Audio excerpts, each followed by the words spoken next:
Hello everyone. Welcome to our YouTube channel Education World EW and this is CS Tuti Mahajan. तो आज हम discuss करेंगे accounting principles में part 3। तो part 1 में हमने कवर किया अकाउंटिंग प्रिंसिपल्स, उसका meaning, classification and then accounting assumptions, और पार्ट 2 में हमने कवर किए अकाउंटिंग प्रिंसिपल्स 11। तो अब हम पार्ट 3 में कवर करने जा रहे हैं questions. Let's see accounting principles part 3, higher order thinking skills, hot questions. तो अब एग्जाम के अंदर किस तरह से आपको क्वेश्चंस जो वो बन के आएंगे, केस लॉ बन के आएगा, उसका कैसे अटेम्प्ट करना है, तो वो थोड़ी सी क्वेरीज इसके अंदर हमने तैयार की है, तो आज हम उसको डिस्कस करते हैं। सबसे पहले question number 1, what is mean by gap? Gap stands for general accepted accounting principles. Then second question, the proprietor of the business is treated as a creditor to the extent of his capital under which concept? समझ में आया question? Question में क्या कह रहे हैं, जो business का ऑनर है उसको बिजनेस के लिए एज अ क्रेडिटर ट्रीट किया जाता है। Under which concept? The concept is business entity concept. Business entity में हमने क्या पढ़ा था? Business is separate from the owner. एक और बिजनेस की फोटोग्राफ थी, एक और ऑनर की फोटोग्राफ, और बीच में एरो था सेपरेशन का।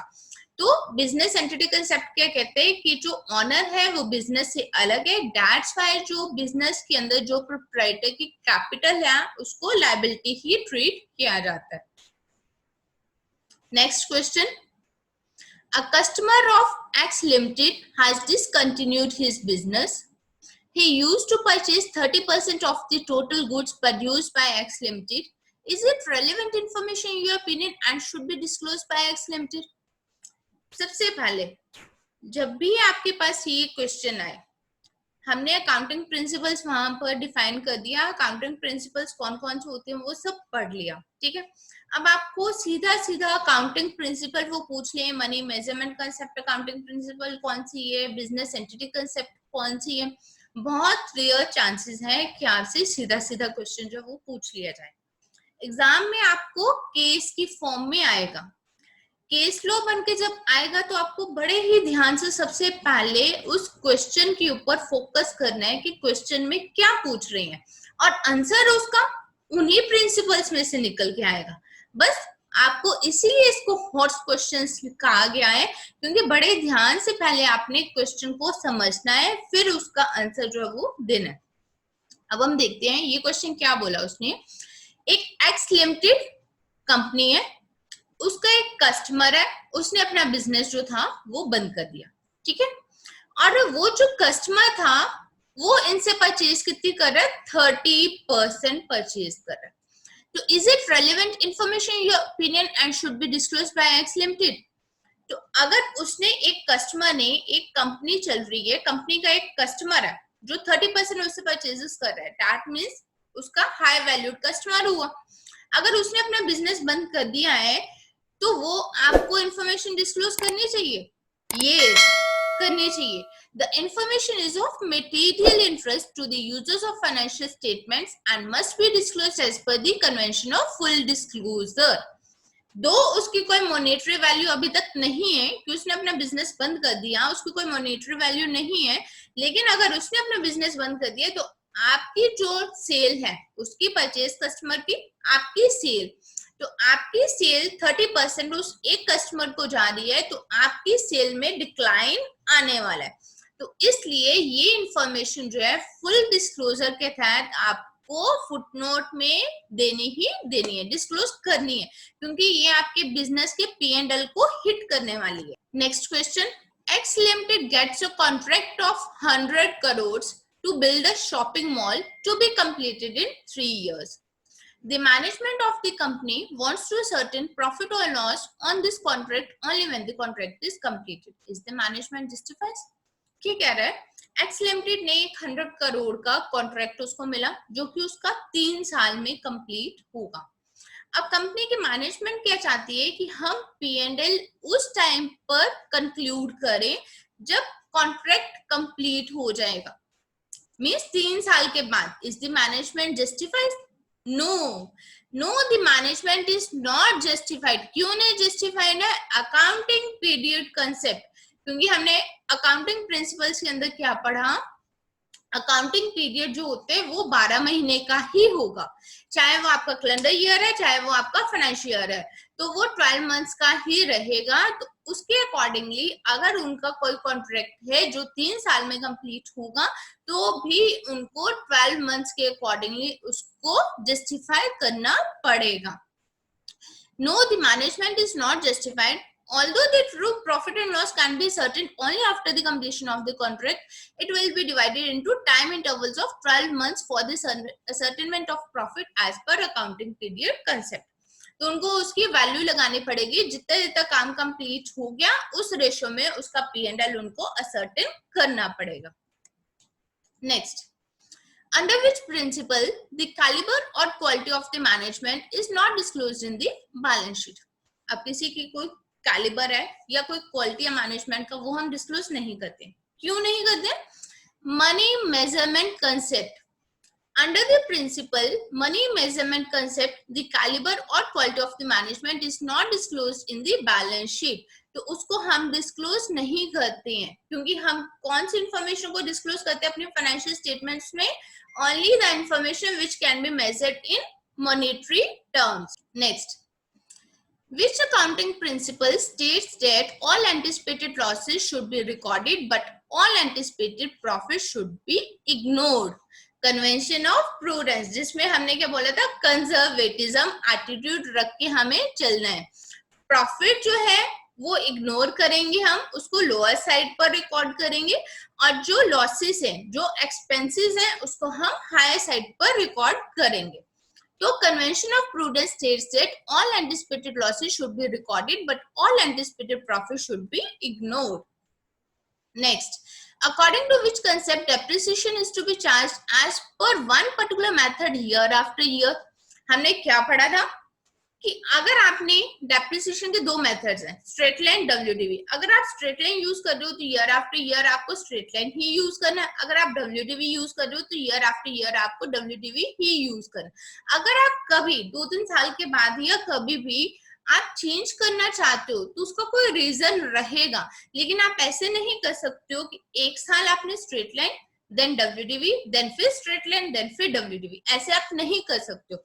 अगर आपको स्ट्रेट लाइन करना है तो स्ट्रेट लाइन के ऊपर फोकस करो, अगर आपको डब्ल्यूडीवी यूज करना है तो डब्ल्यूडीवी. अब ये कौन सा प्रिंसिपल कहते हैं? Concept of consistency. Next question, why the full cost of an asset is not treated as an expense in the year of its purchase? एक हमने एसेट लिया, ठीक है, लेट अस सपोज एक हमने प्लांट एंड मशीनरी जो है, एक मशीनरी परचेज की हमने 50 लाख की. अब जो उसकी कॉस्ट है हम ट्रीट नहीं करते, एक ही साल में उसको एक्सपेंस ट्रीट नहीं करते. हम क्या करते हैं? उसके ऊपर डेप्रिसिएशन कैलकुलेट करते हैं. हर साल में उसकी डेप्रिसिएशन जो है वो एज एन एक्सपेंस ट्रीट करते हैं, लेकिन जो कॉस्ट ऑफ द एसेट है उसे हम क्या करते हैं? कैपिटलाइज. तो उसके पीछे कौन सा कंसेप्ट है जिसकी वजह से हम उस कॉस्ट को फर्स्ट ईयर के अंदर एक्सपेंस ट्रीट नहीं करते? Going concern concept. हम क्या एज्यूम करते हैं? अगर हम आज कोई भी बिजनेस करने लगे हैं तो वो बिजनेस जो है एग्जिस्ट करेगा for a long period in the future. तो इसी वजह से हम क्या करते हैं? The cost of the asset is spread over its useful life and only the current year depreciation is treated as an expense. Next question, during the year the company purchased ball pen pens of ₹500. These were issued to the employees and was still in use at the end of the year. Company ने 500 रुपए के ball pen pens जो है purchase किए. Pens क्या होगा company के लिए? स्टेशनरी. अब उसने वो एम्प्लॉयज को इश्यू कर दिया, एम्प्लॉयज यूज कर दिया. Which accounting concept you would follow in dealing with this item? वो क्या कहना चाह रहा है कि 500 रुपए की स्टेशनरी को आपको डिस्क्लोज करना चाहिए या नहीं डिस्क्लोज करना चाहिए? तो यहाँ पे कंसेप्ट हम कौन सा फॉलो करेंगे? Materiality convention. मटेरियलिटी कन्वेंशन क्या कहता है? Only the material information should be disclosed. तो as per the concept Items having an insignificant effect or being irrelevant to the uses of financial statements need not to be disclosed. Hence, it will be treated as an expense and will be debited to the stationery account. तो वो क्या कह रहा है कि stationery है तो stationery account को उसको हम एक्सपेंस ट्रीट करेंगे, उसको हम कहीं अलग से डिस्क्लोज नहीं करेंगे कि हमने 500 रुपए की स्टेशनरी परचेज की, हमने स्टेशनरी अकाउंट को डेबिट कर दिया, उसको एक्सपेंस ट्रीट कर लिया। अब उस चीज को हमने एम्प्लॉयज को दिया हुआ, एम्प्लॉयज यूज कर रहे हैं, तो क्या हमें ये डिस्क्लोज करने की रिक्वायरमेंट है? नहीं। क्यों नहीं है? मटेरियलिटी कन्वेंशन, क्योंकि वो इतनी यूजफुल इंफॉर्मेशन नहीं है, हायर वैल्यू नहीं इन्वॉल्व है इसके अंदर। Next question, a debtor who owes 2 lakhs to the company is rumored to be declared insolvent. एक डेटर है जिसे आपने 2 लाख रुपए लेना है, वो इंसॉल्वेंट हो गया। Will you disclose the information in the books? अब आप ये वाली इंफॉर्मेशन दोगे? Yes, of course. As per the convention of conservatism, all anticipated losses should be recorded, but all anticipated gains should be ignored. Hence, provision for doubtful debts should be created in anticipation of actual bad debts. तो conservatism का principal क्या कहता है? जो भी anticipated gains है उनको ignore करो और जो आपके एंटिसिपेटेड लॉसेस है उनको रिकॉर्ड करो। तो इसलिए आपको ये इंफॉर्मेशन रिकॉर्ड करनी है। Next question, goods withdrawn by the proprietor for his personal use has not been recorded in the books of accounts. एक प्रोप्राइटर ने अपने लिए पर्सनल यूज के लिए गुड्स विड्रॉ किया, वो उसकी क्या हो गई? Drawings.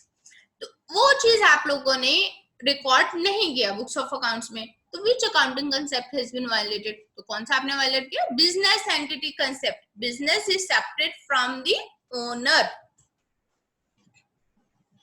Next question, in a business, provision for doubtful debts is created at the rate of 5% on debtors every year. Name 2 accounting principles followed in this process. एक business में हर साल प्रोविजन फॉर डाउटफुल डेट्स की create की जाती है 5% पे। तो कौन से 2 अकाउंटिंग प्रिंसिपल्स हमने फॉलो की?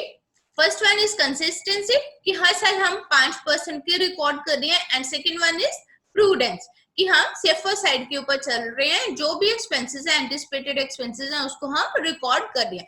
तो कौन से 2 प्रिंसिपल्स हो गए? Consistency and prudence. Next question. A firm has a stationery stock amounting rupees 400 at the end of the financial year. Accountant of the firm has written it off to P&L account. Is he right in doing so? कह रहा है कि एक firm के पास 400 रुपए की stationery and में बच गई, उसने क्या किया? उसको राइट ऑफ कर दिया। तो क्या उसने सही किया है? Yes.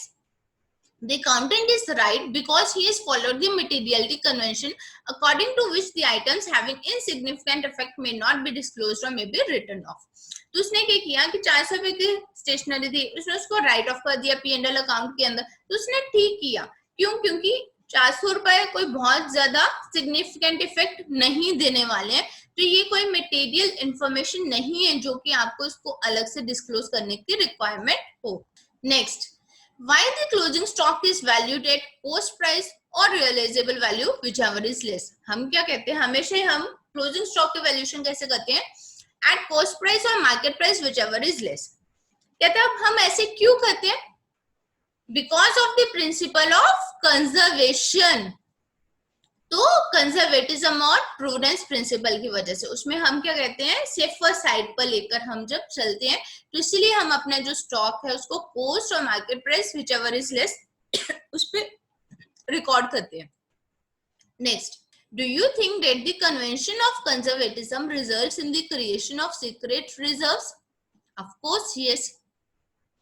जब हम हमेशा सेफर साइड पर चलेंगे तो उससे हमारे सीक्रेट रिजर्व्स जो है वो क्रिएट होंगे। Yes, the convention of conservatism will have 2 effects. Profit and loss account discloses lower profits in comparison to the actual profits.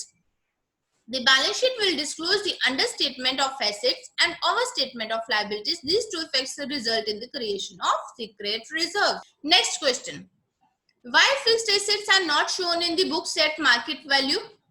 तो अब नेक्स्ट क्वेश्चन क्या है कि फिक्स्ड एसेट्स को मार्केट वैल्यू के ऊपर क्यों नहीं दिखाया जाता? As per the historical concept, we record fixed assets at original cost, and as per the going concern concept, The assets are not going to be sold in the near future, hence the market value is irrelevant.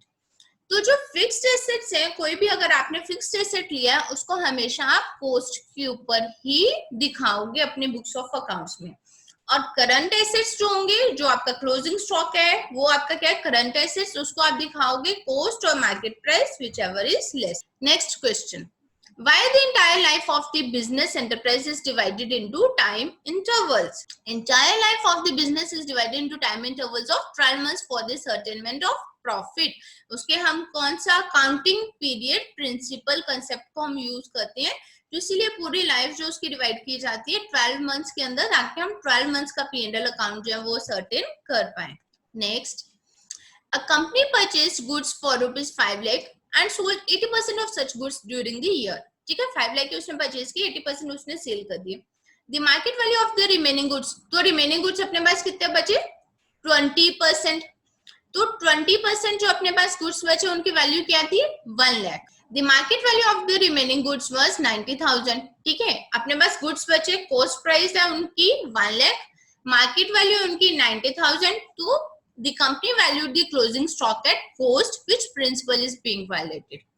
Cost price 1 lakh है, बाकी जो अपने पास stock बचे उसकी cost price अगर हम देखते तो 1 लाख है, उसकी मार्केट वैल्यू है 90,000, तो कंपनी ने उसको वैल्यू कर दिया 1 लाख के ऊपर. तो कौन सा प्रिंसिपल वायलेट किया उसने, कन्वेंशन ऑफ कंजर्वेटिज्म और प्रूडेंस, क्योंकि principle of convention of conservatism और प्रूडेंस क्या बोलते हैं, closing stock to be valued at cost or market price whichever is less.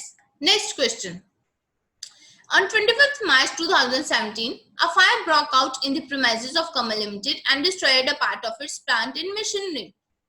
एक जगह फायर लगी, एक कंपनी में फायर लगी और उससे उसकी प्लांट एंड मशीनरी जो थी वो डिस्ट्रॉय हो गई. On account of this, a sharp decline in the production for the next 6 months is expected, जिसकी वजह से आने वाले 6 महीने के अंदर प्रोडक्शन में काफी डिक्लाइन होगा. अगर प्रोडक्शन कम होगी तो सेल ऑटोमेटिकली आपकी कम हो जाएगी. The company did not disclose this fact in its annual report. What is your opinion about this omission? तो कंपनी ने क्या वायलेट किया है, full disclosure. The company has violated the convention of full disclosure. Loss of plant and machinery is material information and should have been disclosed. तो ये सब information disclose करनी चाहिए थी. Next question. R Limited purchased 500 square feet meter land for 1.5 crores to build a factory. Factory बनाने के लिए उसने एक लैंड परचेज किया जिसकी कॉस्ट क्या है, 1.5 crore. At the end of the year, market value इस लैंड की डिक्लाइन हो गई. वैसे बहुत रेयर चांसेस है, अदरवाइज हमेशा लैंड की वैल्यू जो है वो इंक्रीज ही होती है, लेकिन उस लैंड की वैल्यू जैसे कभी पेंडेमिक आ गया या कुछ, इस वजह से लैंड की वैल्यू जो थी वो डिक्रीज हो गई, 1.35 करोड़ रह गई. तो R limited treated 50 lakh as loss and record कर दिया लैंड को उसने 1.35 करोड़ के ऊपर. Is it a correct treatment? No. Land क्या है आपका, फिक्स्ड एसेट. तो फिक्स्ड एसेट को आप किस पे रिकॉर्ड करोगे, कॉस्ट प्राइस के ऊपर. No, it is not a correct treatment. According to cost concept, a fixed asset is recorded in the books at a price on which it was acquired. Next question. Raja Limited purchased securities for ₹50 lakh. 50 lakh की उसने securities purchase की. At the end of the year, market value उसकी securities की क्या हो गई, 40 लाख. That means securities उसने परचेज की, कॉस्ट प्राइस उसकी 50 लाख, उसकी मार्केट वैल्यू हो गई 40 लाख. While preparing the financial statement जो कंपनी ने उसको रिकॉर्ड कर दिया 50 के ऊपर. Is it a correct treatment? No. Current assets to be valued at cost और market price whichever is less, तो उसको 40 लाख के ऊपर रिकॉर्ड करना चाहिए था. Next question. A company has been charging depreciation at the rate of 10% on original cost method. It now wants to change the method from the original cost to diminishing balance method. Original cost किसको कह रहे हैं, straight line method पे पहले वो charge कर रहे थे 10%, अब वो डिमिनिशिंग बैलेंस मेथड किसे बोलते हैं, WDV method, return down value method. अब वो चेंज करना चाहते हैं WDV मेथड के ऊपर, और rate of depreciation being 15% per annum. Can it do so? एक कंपनी है, लेट अस सपोज वो 5 साल से स्ट्रेट लाइन मेथड यूज कर दिया और 10% के अकॉर्डिंगली चार्ज कर दिया. अब सडनली 5 साल के बाद वो चाह रही है कि मैं WDV मेथड जो है वो यूज करूं, तो वो कर सकते हैं, बट उसके लिए उनको क्या करना पड़ेगा, दोनों मेथड में चेंज करने की वजह से जो P&L के ऊपर इम्पैक्ट आएगा वो उनको दिखाना पड़ेगा और अपना change in accounting principle show करना पड़ेगा। और 10% 5 साल किया, देन उसके बाद वो WDV मेथड के ऊपर आए, 15% चेंज इन अकाउंटिंग प्रिंसिपल दिखाएंगे और नेक्स्ट ईयर से वो 15% WDV मेथड ही यूज करेंगे। Yes, the method and the rate of depreciation can be changed, but the change in method will be treated as a change in accounting policy. The company should disclose the change in its financial statements along with its impact on profit or loss. Next question. Mohan, the owner of a business, receives an order for the supply of goods worth rupees 2 lakh.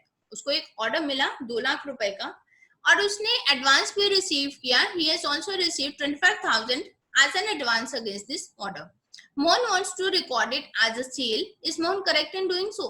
उसको 2 लाख का order मिला और 25,000 रुपए उसको advance मिला, तो वो क्या करना चाहते हैं कि 25,000 की सेल हो गई. नो, आप रेवेन्यू को कब वहां पर ट्रीट करोगे? जब आपकी सेल हो जाएगी. तो इस केस में उसको ऑर्डर मिला है और उसको एडवांस मिला है, कहीं सेल नहीं हुई है. सेल ऑफ गुड्स जब होगी तभी आप उसको रिकॉर्ड करोगे.